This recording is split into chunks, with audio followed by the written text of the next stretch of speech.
I feel that a lot of, and this is just my projection onto that word that you're saying. I feel that a lot of like, motivational speakers and you're a very driven person, but I feel like a lot of these like, like entrepreneurial motivational people are kind of like that's like what they're about, kind of like you gotta like, I mean, it's like this is how you do it, ABCD every morning before 9 a.m. If you're going to be successful, this is how you're going to do it, and you're the only one holding yourself back. And so overcoming, to me, when I hear you say that, I'm like, holy shit, I don't get that from your message at all. But maybe you're saying something totally different than how I'm perceiving that word. That word sounds really hard, harsh, and really not accepting of, wow, the beauty and magic that actually got me here in the first place. So where does so I know that's not really what you're saying, because I know you, and that's just that's the energy that I put around that word. So how does acceptance like fall into that? Well, it's interesting you say that, because I believe I overcame before I accepted. Okay. Meaning, let me see if I can do this.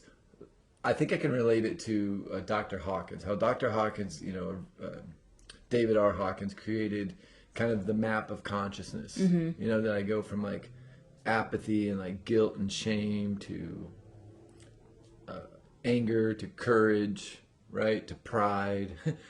And I might be saying these out of order, to acceptance, to love, to joy, to enlightenment, right? There's some sort of level.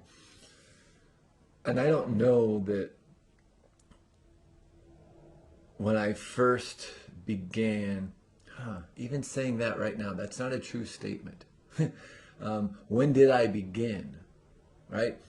When did I begin realizing I was different than my environment? And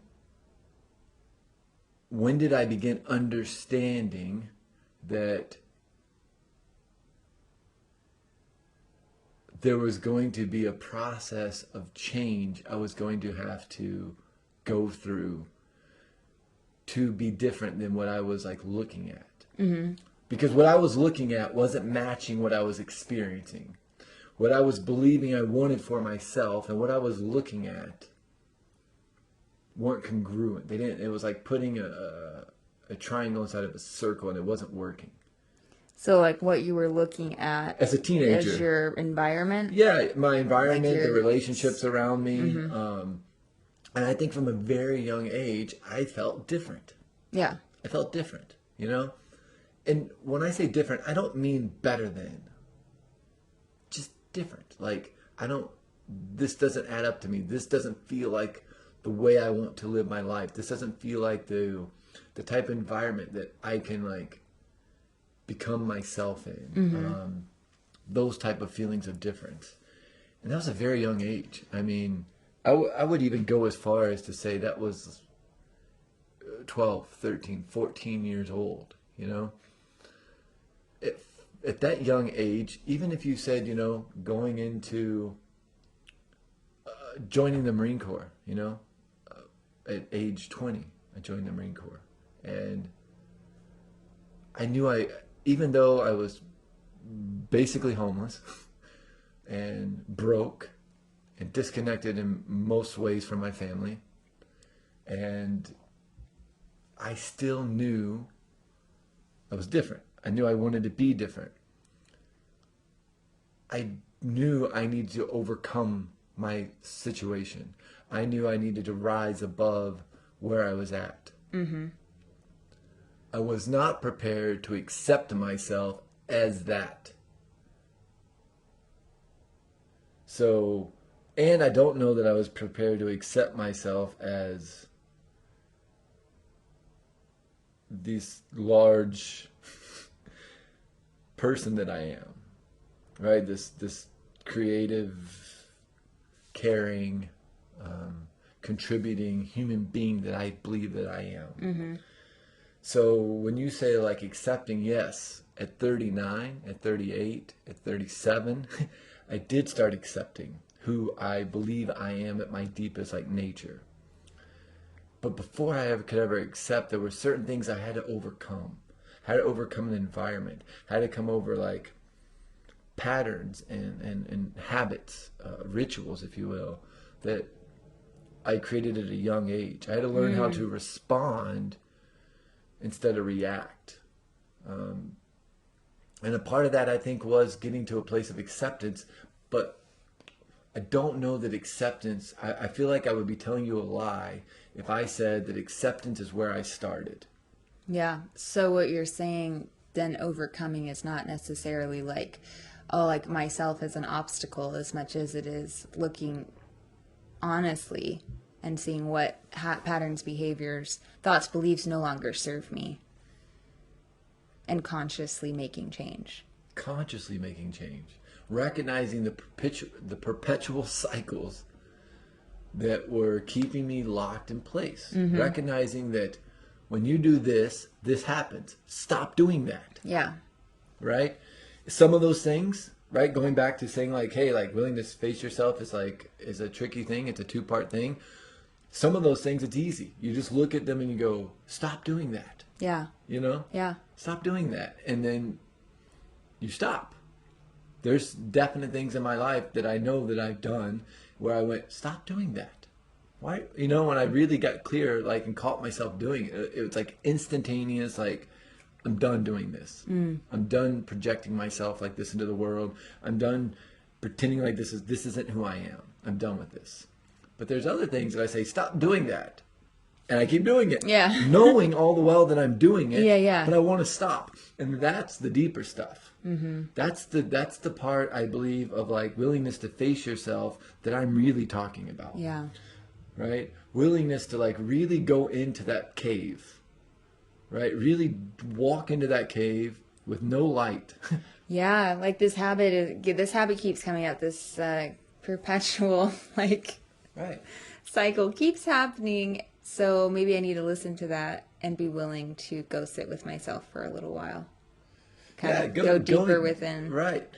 Go on an expedition of self. And again, not in a woe is me type of way. You Or in a I have a big, huge problem type of way. Right. Yeah. Exactly. It's not going in. It's going in and saying, what's going on in there? Yeah. You know? Let's go in there and going, well, this keeps happening. I've tried A, B, and C to get it to stop happening. So maybe there's something under that I'm not seeing. Maybe there's something more, and you go, oh, shit. You know? Yeah. A good example, and this is a kind of a weird left field example. Yesterday morning I was running with my running partner, and all of a sudden I had to take a shit, like majorly. We ran 8.25 miles or something yesterday, and about 6 miles in, I had this like nausea that came over my tummy that was like, you need to poop now. And in that moment, I realized like, well, I'm not really in a position to poop anywhere. I don't have... Right? And anybody that's ever done anything like physical outside or running or been sparring match, whatever, right? And those things come over you. I squatted behind several bushes. Right, but it's that initial panic. Oh, yeah, totally. Well, when that panic happened, and I clenched up all those pelvic floor muscles that control the sphincter to keep all that little brown juiciness like in place and not running down the back of my legs, right? When all that stuff tightened up, it set my left calf off. I mean, my left calf, I have a history of some funkiness, some imbalance, muscle imbalance in the left calf. And I think it's from the hip, obviously. But for weeks, you worked on me a couple weeks ago, and it was like a miracle treatment, and I've run 70, 80 miles since that, and no pain, nothing. Don't even think about it. I mean, I was running yesterday morning just fine, not even thinking about my calf. As soon as I clenched up those muscles in my pelvic floor, my calf balled up like a rubber band snapping. Wow. Right? It was crazy. And my point of that is, it would, as I was running and kind of trying to keep going. And the longer I ran, the more it let go. I was processing, going, this isn't about my calf. Mm-hmm. Sure, my calf is the weak point that's the symptom that keeps screaming at me that something's out of whack. But obviously there's something in my pelvic floor. Obviously there's something in a deep front line that's causing this bigger problem. Because we're integrated like that. Yeah. Right? So maybe it's my diaphragm. Maybe it was breathing. Maybe it was a trauma response that, this, oh shit, I need to like get ready to protect myself. Well, I've done that my whole life. Yeah.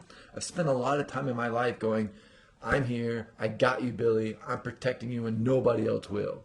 Yeah. Right? And so that panic, sometimes your brain can't decipher what the states of panic are. Right. Yeah. What is the danger here? What is the danger here? Yeah. Is the danger that, that you need to run for your life? that I need to run for my life? Is the danger that you're about to shit your pants? Is the Yeah. danger that you need to protect yourself against this physical or abuse or, against moving to a new environment?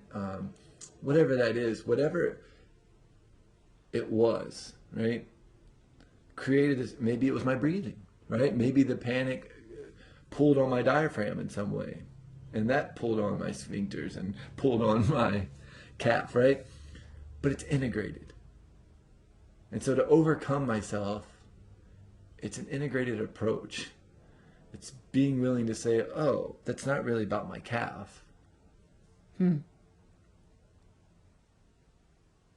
it took a certain level of like that happening and me having the awareness of like, that's interesting because it was instantaneous. Yeah.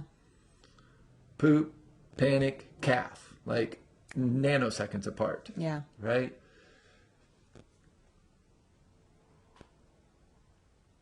And it would be easy. It would be easy to come home and let you work on my calf and foam roll it.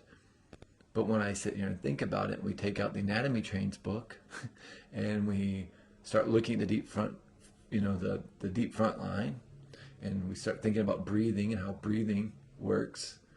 When you think about, the traumatic experiences that, the things that I've gone through in my life, you sit there and go, okay, I see how it's all connected. But that's a willingness to face myself. Mm-hmm. That's a willingness to saying there's more to me than this calf pain, right? This symptom that I'm dealing with. Mm-hmm. So for me, that's what I'm talking about. I'm talking about, am I willing? For me, it's like this idea of bravery. Am I brave enough to face myself? Am I brave enough to sit down with a coach or a therapist or my partner and just get curious? Get curious. And then am I willing to, when I discover something that might be true, am I willing to say that might be true, I should follow through on some sort of change here? Right? Yeah. Or no. And then it just keeps a perpetual cycle. I never really faced myself. Yeah. I never really learned how to overcome these symptoms or fully accept myself. And it's a process. It's like the set point, right? I mean, if you look at a homeostatic set point, the set point theory says it takes 3 years at a cellular level to change the way your body's like chemistry and stuff. They say it takes like 3 years, right? Not one session, not a 30-day program, not even a year program. This is a multiple year process. And I don't know that as coaches, we're always willing to admit that to our clients. Right? Yeah, well, especially when we're selling or, marketing to a culture that wants results yesterday. Right. Well, not only that, but if I know it's a 3-year process and I know that I'm going to need to see you, a couple hours a week, and then I sit down with it and I compute that financially for someone, that's a big price tag. Yeah. Right? And And so